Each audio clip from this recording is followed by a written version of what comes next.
Good morning guys, സുഖമല്ലേ എല്ലാവർക്കും? അപ്പോൾ കുറച്ച് കാലമായി ഞാനൊരു ഓൺ വോയിസ് വീഡിയോ ഒക്കെ ആയിട്ട് വന്നിട്ട് ഈ ഇടയായിട്ട് ആത്മാർത്ഥത കുറച്ച് കൂടുന്നുണ്ടോ എന്നൊരു സംശയം. രാവിലെ 6:30 ആയപ്പോൾ എണീറ്റ് ഓഫീസിൽ പോകാൻ റെഡിയായ എന്നോട് കുട്ടം പറഞ്ഞ കമൻ്റായിരുന്നു ഇത്. എന്താല്ലേ, സ്കൂളിൽ പഠിക്കുമ്പോൾ എന്നെ സ്കൂളിൽ കൊണ്ടാക്കാൻ വരുന്ന ഓട്ടോ ചേട്ടൻ വന്ന് ഹോൺ അടിച്ചടിച്ചടിച്ച് അങ്ങനെ ഹോൺ തിരിഞ്ഞു തുടങ്ങിയാൽ പോലും ഞാൻ പുറത്തേക്ക് ഇറങ്ങാറില്ല. അത് കഴിഞ്ഞ് കോളേജിലെത്തിയപ്പോഴോ സമയത്തിന് പോയിരുന്ന എൻ്റെ ഫ്രണ്ട്സ് പോലും ലേറ്റായി തുടങ്ങി. ബസ് സ്റ്റോപ്പിൽ എന്നെ വെയിറ്റ് ചെയ്ത് അങ്ങനെ താമസ സൗകര്യത്തിന് ഒരു കോട്ടവും തട്ടാണ്ടാണ് ഒരു അടുത്ത കാലം വരെ ഞാൻ നടന്നുകൊണ്ടിരുന്നത്. ഇപ്പോഴും ചില കാര്യത്തിനൊക്കെ ഞാൻ ഇപ്പോഴും ലേറ്റാണ്. പക്ഷേ ഓഫീസ് കാര്യം വരുമ്പോൾ ശുഷ്കാന്തി അല്പം കൂടുന്നുണ്ട് കുട്ടിക്ക്.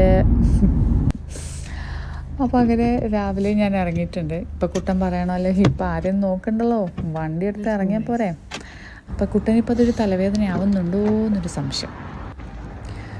കുറച്ചധികം പണി ബാക്കിയുള്ളത് കൊണ്ടും എനിക്ക് 2-3 ദിവസം കഴിഞ്ഞ് ഒരു ട്രാവൽ ഉള്ളത് കൊണ്ടും ഞാൻ വിചാരിച്ചു നേരത്തെ വന്ന് പണിയൊക്കെ തീർത്ത് അപ്പോൾ നമുക്ക് സമാധാനമായിട്ട് യാത്ര ചെയ്യാമല്ലോ. അപ്പോൾ അത്രയേ ഉള്ളൂ ഗൈസ്, ഞാൻ പോയി പണിയെടുക്കട്ടെ.